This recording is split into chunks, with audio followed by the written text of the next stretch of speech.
Resources meeting. It's February 2nd, 2024, and the time is 10 a.m. I'm calling this meeting to order. In attendance are Commissioners Brooks, Matari, and Duncan. Are there changes to the agenda? Hearing none, I'll call for public comment. Hearing none, we'll go ahead to our first item, and this is a request to revise new hire bonus distribution. And I believe Under Sheriff Nelson, are you on the line? He hasn't joined us yet. Okay. Well, we will go ahead to item number 2, transitional pay for new employee, and this is our adult misdemeanor probation. Fine. Under Sheriff Brett Nelson. Hi, Under Sheriff. We'll get to you in just a second here. We're handling item 2 real quick. So, Okay. okay. In front of you there is a request to, we're having transitional pay for, we have our front desk lady that's retiring, and we're in the process of getting somebody hired. So gives us a little flexibility of the month, in the month of March, to bring the person on. She's retiring at the end of March.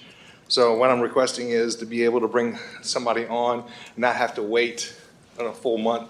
If in the month of March I could bring somebody on. This was a worst case scenario I brought to you. As you can see, it's budget neutral, but I just wanted to have the flexibility of when to bring that person on.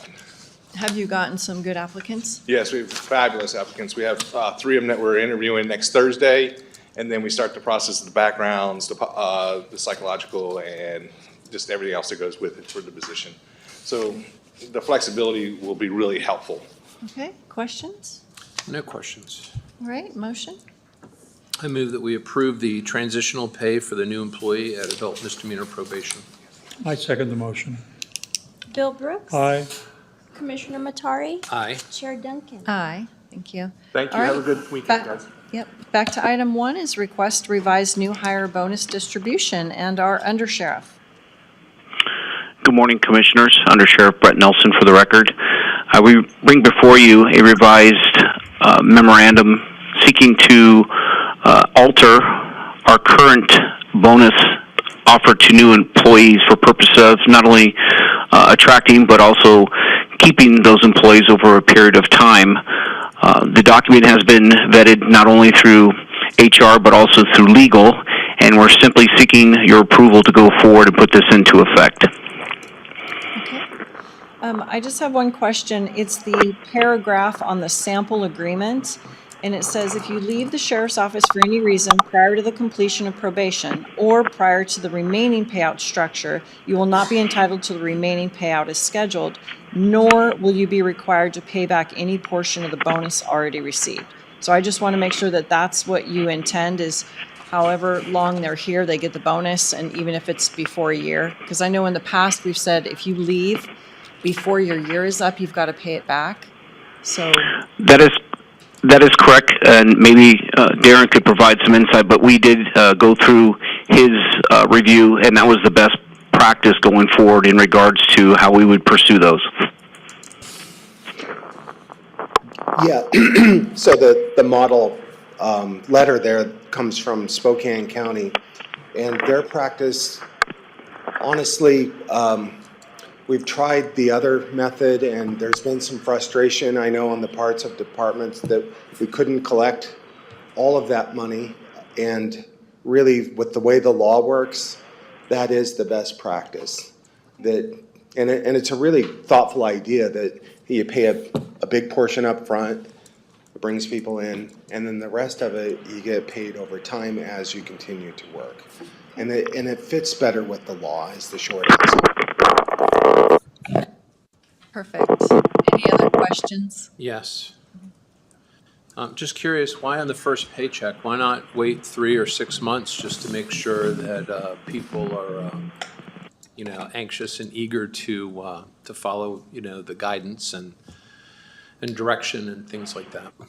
Yeah. Go ahead, Darren.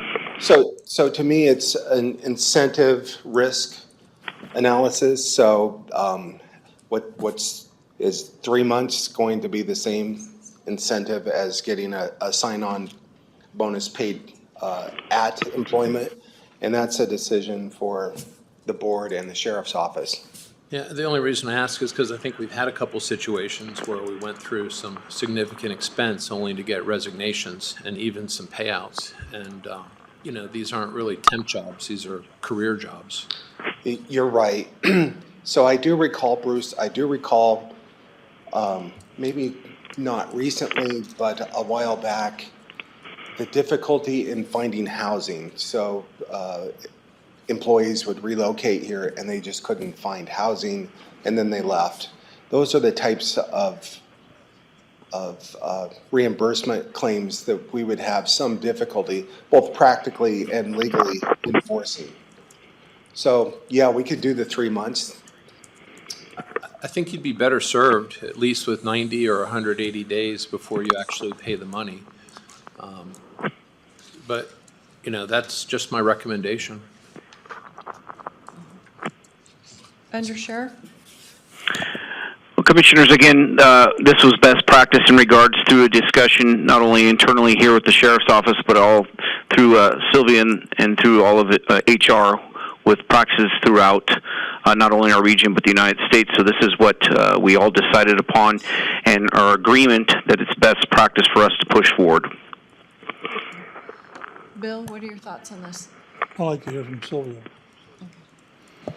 Sylvia Proud for the record, and it is benchmarked to give the incentive, some of it up front, because that's part of the attraction to it. And when we're competing with another entity just 30 miles from us, that gives it initially. And we really did try and model it with what they're doing, not the same amounts, where our amounts are lower, but this is a better place to work and be, that you give part of it up front, and then you dole it out in segments. But up front means first paycheck, or up front could mean the third paycheck or the fourth paycheck.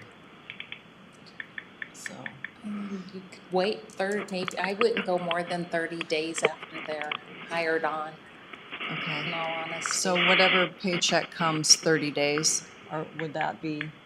Well, I don't really want to try to dictate, what people should do for their own departments, but, it just seems that, the beginnings and endings of all relationships are the most tenuous, that you don't know what you're really going to get. And so instead of paying out money right in the beginning and then wondering what's going to happen that first 90 or 180 days, because you're going to know whether or not you have someone that is going to be a good employee.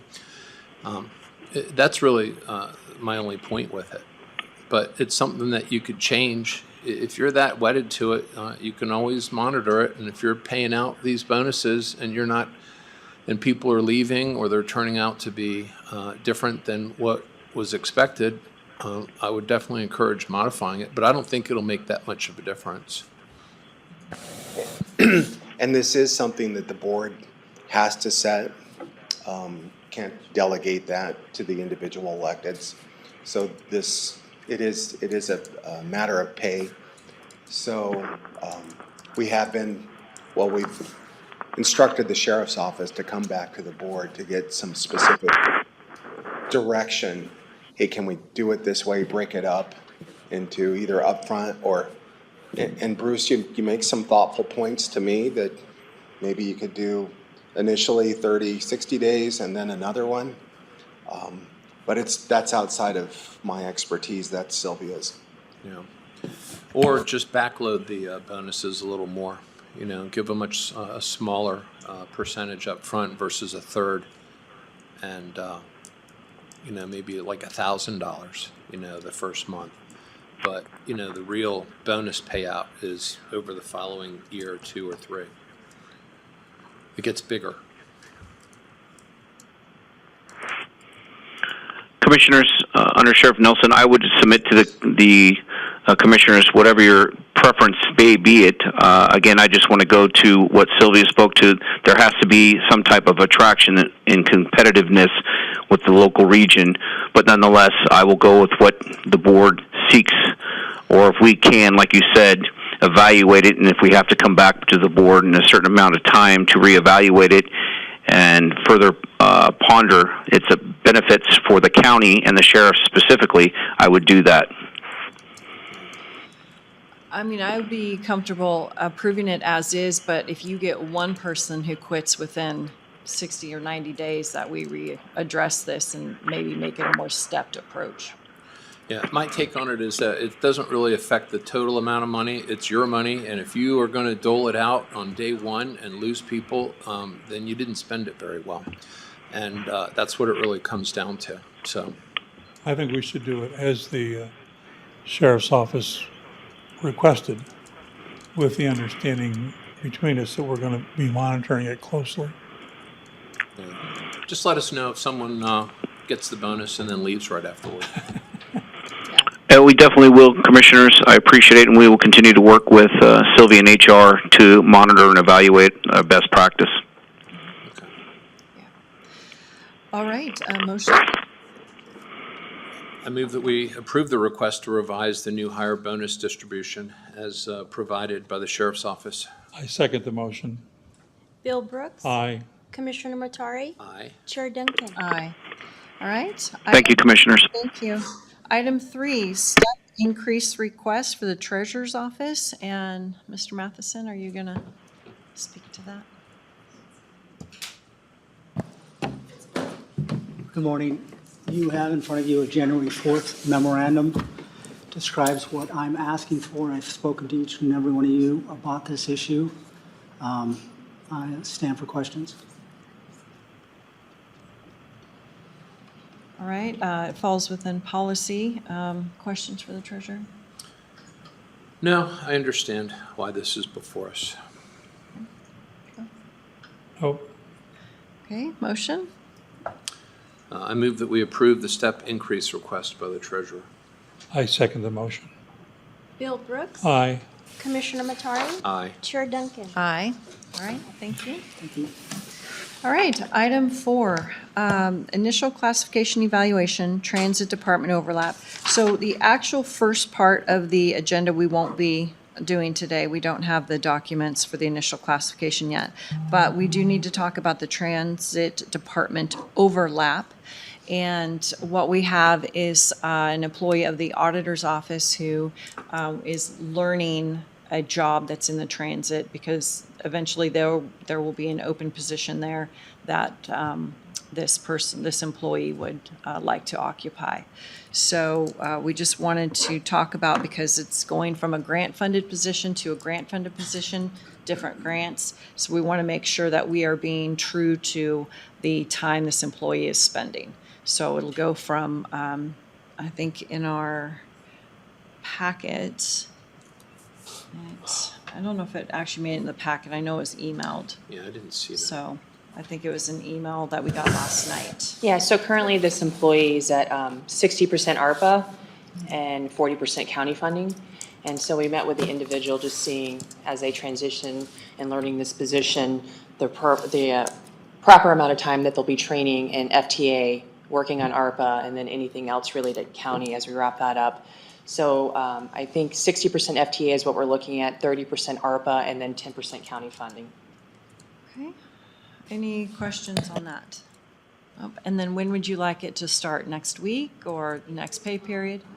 Pay period 5? Yeah, so the standard is it takes effect the pay period after the one we're in, Okay. which would be pay period 5. All right. And then until then, she can probably train as long as her 40% county right now? Mm-hmm.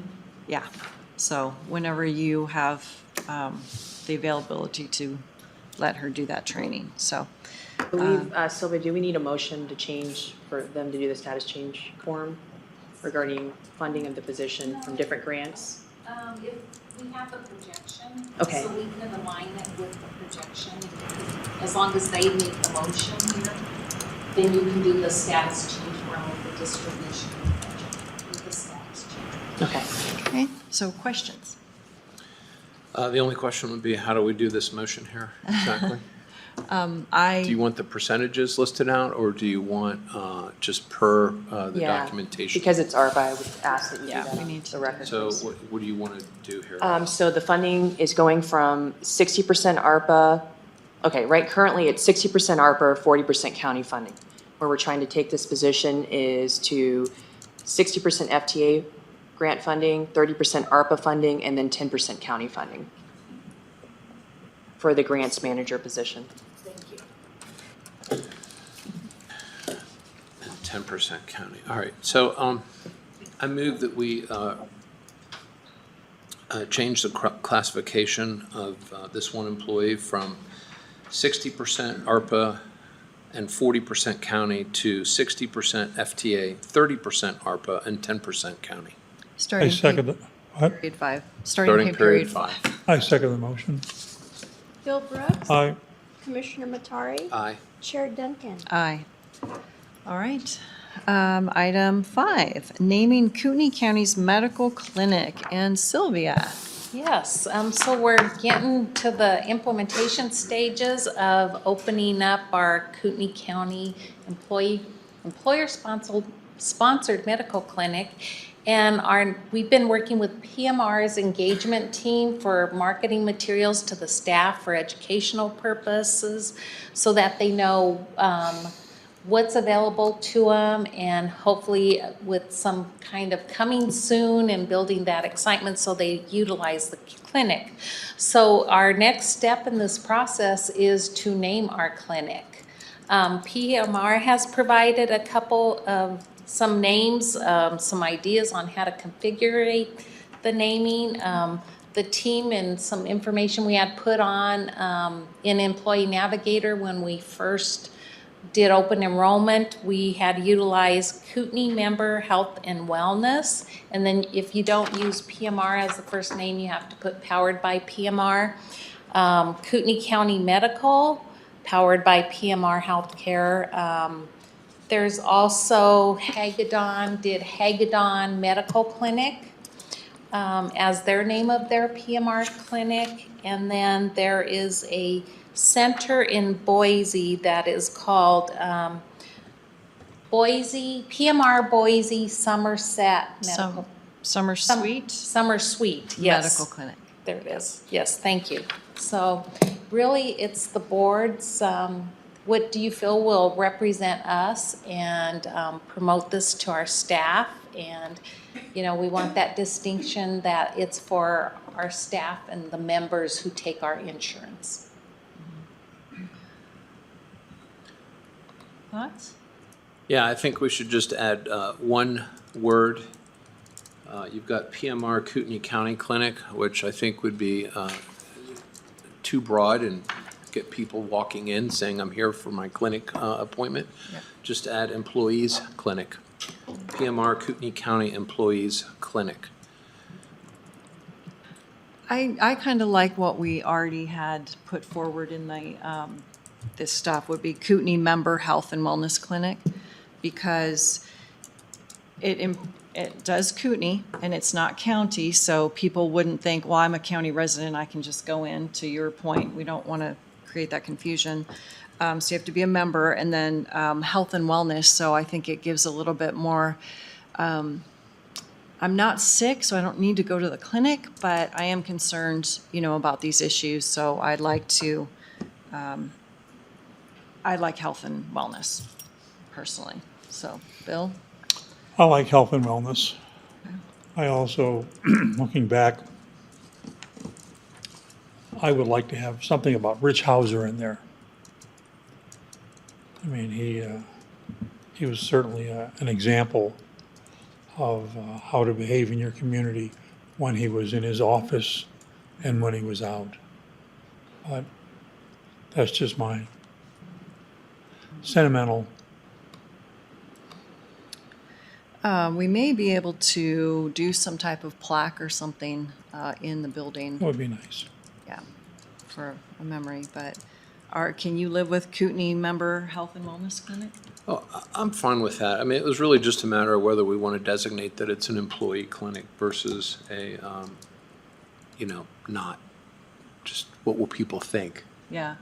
And by utilizing member, it's pulling in our employees who take the plan and their dependents that are part of our plan.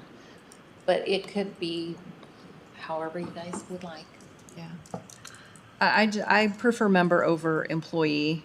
I just think it sounds better, and we've already gotten some hate mail about a clinic for employees when some citizens would like their own free clinic. Well, sold to the lady in the center. Okay, thank you. Do we need a motion? Yes, please. For, Okay. yeah. I'll let you do that one. Okay. I move that we name Kootenai County's medical clinic Kootenai Member Health and Wellness Clinic powered by PMR. I I second second the the motion. motion. Oh, I got 2 seconds. There you Well, there you go. go. Thank you so much. Bill Brooks. Aye. Commissioner Matari. Aye. Chair Duncan. Aye. All right, item 6, monthly overview of countywide open positions. Yes, based on the board's suggestion, I'm bringing to you on a monthly basis our open positions. As of January 25th, 2024, we had 107.53 open positions.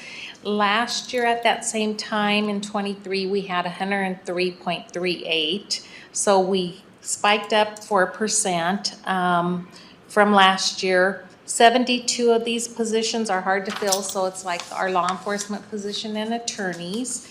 And 48 of them are open positions that are funded at 50% based on budgeting. Out of the total of openings, 55.8% are sheriff's openings. So we continue to monitor this and provide this information to you. Any questions?